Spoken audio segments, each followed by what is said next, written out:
স্টেথোস্কোপের গাটা ঠান্ডা, ভাঙা চশমাটা চুপ, হাসি মুখে মেয়েটা ফটোর ফ্রেমে, সামনে জ্বলন্ত ধূপ।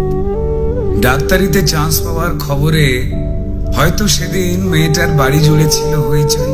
রান্নাঘর থেকে খুন্তি হাতে দৌড়ে বেরিয়েছিল মা, চিৎকার করে বলেছিল, ওগো সুখবর আছে, পাড়া প্রতিবেশী সব গেলে কই? ওগো মেজো বৌদি শুনছো, মেয়ে তো ডাক্তারিতে চান্স পেল। এই রুনুর মা, আরে বাবা আমার মেয়ের খবর তোমাদের কি কানে গেল? মেয়ে আমার আরজি করে ডাক্তার হতে চললো। জানো বৌদি, মনে হয় গত জন্মের পুণ্য হয়তো এবার সত্যি হয়ে ফলল। আত্মীয় স্বজন হেসে উত্তর দিয়েছিল, ব্যাস আর চিন্তা কি বৌদি, তোমার মেয়ে তো আমাদেরও মেয়ে। অসুখ বিসুখ মানে এবার এ বাড়িতেই ডাক্তার। মা বলেছিল, আরে কি যে সব বলো বৌদি, এসব না তোমাদের বাড়াবাড়ির আবদার। শোনো বৌদি, আমার মেয়ে না দেশের সব খবর জানে। কত গরিব মানুষ চিকিৎসা পায় না, আরে বাবা তাদেরই তো বাঁচাতে হবে প্রাণে। ঠাম্মা পাশের ঘর থেকে বেরিয়ে বলেছিল, হ্যাঁ তোরা আমায় কি একটু কথা বলতে দিবিনি? তা বলি গলায় স্টেথোস্কোপ ঝোলার পর আমাদের চিনতে পারবে তো আমাদের এই ছোট্ট ডাক্তার নেই? সেই স্টেথোস্কোপের গাটা ঠান্ডা,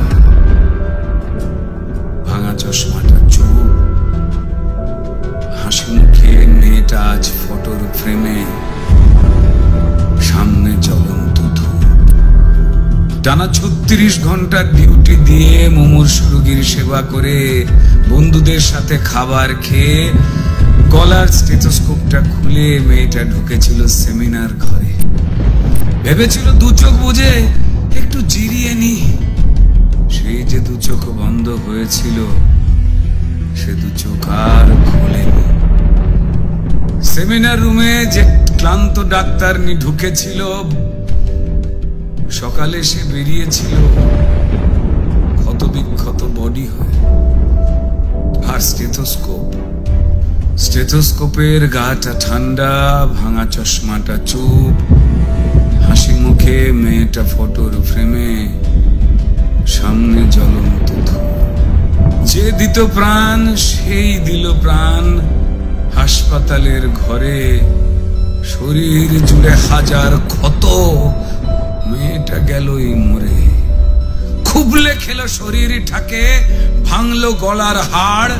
খুবলে খেলো শরীরটাকে, ভাঙলো গলার হাড়। পশুর দলে কে কে ছিল, জমাট অন্ধকার।